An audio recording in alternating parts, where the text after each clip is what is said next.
किसान भाइयों, हमारा ये सेंटर हरियाणा हॉर्टिकल्चर डिपार्टमेंट के अंडर में आता है और ये गुरुग्राम के कोर्ट के ठीक पीछे स्थित है। आप बड़ी ही आसानी से राजीव चौक और बस स्टैंड की तरफ से यहाँ पहुँच सकते हैं। जैसे ही आप हमारे सेंटर पे पहुँचेंगे तो आपको सबसे पहले हमारे ऑफिस देखने को मिलेंगे, जहाँ पे DHO और DDH वाले ऑफिस मौजूद हैं। ऑफिस के ठीक पीछे है हाईटेक ग्रीन हाउस, जो इस सेंटर का मुख्य आकर्षण है। इसके साथ साथ में ही 5 एकड़ के एरिया में फैला हुआ हमारा अमरूद और बेर का बाग है। किसान भाइयों, बाग से थोड़ा आगे आप चलेंगे तो आपको पपीता की ओपन नर्सरी देखने को मिलेगी। पपीता नर्सरी के ठीक पीछे आपको एक नेट हाउस देखने को मिलेगा, जिसका एरिया 384 स्क्वायर मीटर है और इसके ठीक पीछे ये हमारी वर्मी कंपोस्ट की यूनिट है। किसान भाइयों, अगर एक एक करके इनकी बात करें तो यहाँ पे सबसे पहले हम बात करना चाहेंगे हाईटेक ग्रीन हाउस की, जहाँ पे फैन पैड कंट्रोल सिस्टम में सारा साल किसानों की डिमांड पर वेजिटेबल्स की हेल्दी और डिजीज़ फ्री सीडलिंग्स उगाई जाती है। दोस्तों, सीडलिंग उगाने का कार्य सॉइललेस मीडिया यानी कि कोकोपिट, वर्मिकुलाइट और परलाइट के मीडिया में किया जाता है। सीड लगाने का कार्य मैनुअली लेबर के द्वारा और मशीन के द्वारा भी किया जाता है। सीड को सॉइललेस मीडिया में ट्रे में लगाकर तैयार किया जाता है और उसके बाद कोरोगेटेड बॉक्सेस में पैक करके फार्मर्स को हैंड ओवर किया जाता है।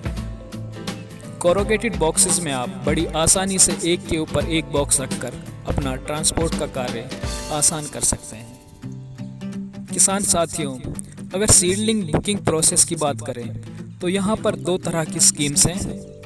पहली स्कीम है जिसमें किसान अपना खुद का बीज हमें ला कर देगा। इस स्कीम में किसान हमें अपना खुद का बीज ला कर देगा और हम उसे 1 रुपये में सीडलिंग तैयार करके देंगे। पर अगर किसान हरियाणा का है तो उसके लिए गवर्नमेंट की तरफ से एक सब्सिडी दी जा रही है, जिसमें प्रोडक्शन चार्ज जो 1 रुपये होता है उसको घटाकर 50 पैसे किया गया है। इसके अलावा डिपार्टमेंट की तरफ से फार्मर्स के लिए एक बहुत ही अच्छी स्कीम है, जिसका नाम है 50% ISD स्कीम। इस स्कीम के अंडर कुछ कंपनियों को इम्पैनल किया गया है जिनके पास सीड मौजूद है।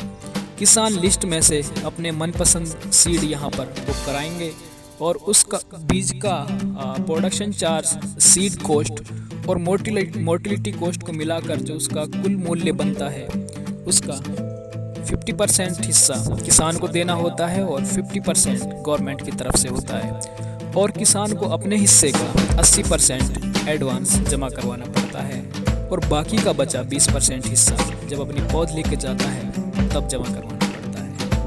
ये सब्सिडी भी सिर्फ हरियाणा के किसानों के लिए ही है और इस सब्सिडी के अंडर में किसान को एक एप्लीकेशन फॉर्म देना पड़ेगा, जो सरपंच नंबरदार से अटैच्ड होना जरूरी है।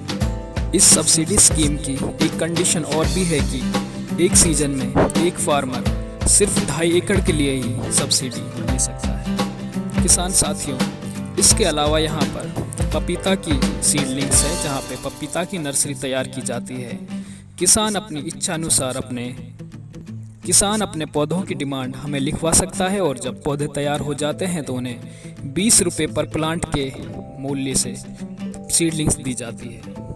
पपीता की यहाँ रेड लेडी किस्म तैयार की जाती है। इसके बाद यहाँ एक नेट हाउस है, जहाँ पे विंटर्स फ्लावर्स तैयार किए जाते हैं। किसान यहाँ आकर अपनी इच्छा अनुसार एक रीजनेबल रेट्स पे फ्लावर्स की सीडलिंग्स खरीद सकता है। किसान साथियों, इसके अलावा यहाँ पे एक बाग है जिसमें 3 एकड़ में अमरूद की लखनऊ 49 और इलाहाबाद सफ़ेदा किस्म के पौधे लगे हुए हैं और 2 एकड़ के हिस्से में बेर की उमरान और गोला वैरायटी के पौधे लगे हुए हैं। बाग का ठेका सीजन के हिसाब से ठेकेदार को दिया जाता है। और किसान साथियों, आखिर में आता है यहाँ पर वर्मी कंपोस्ट यूनिट, जहाँ पर केंचुए की मदद से केंचुए का खाद तैयार किया जाता है। तो किसान साथियों, ये था हरियाणा हॉर्टिकल्चर डिपार्टमेंट का गुरुग्राम वाला सेंटर।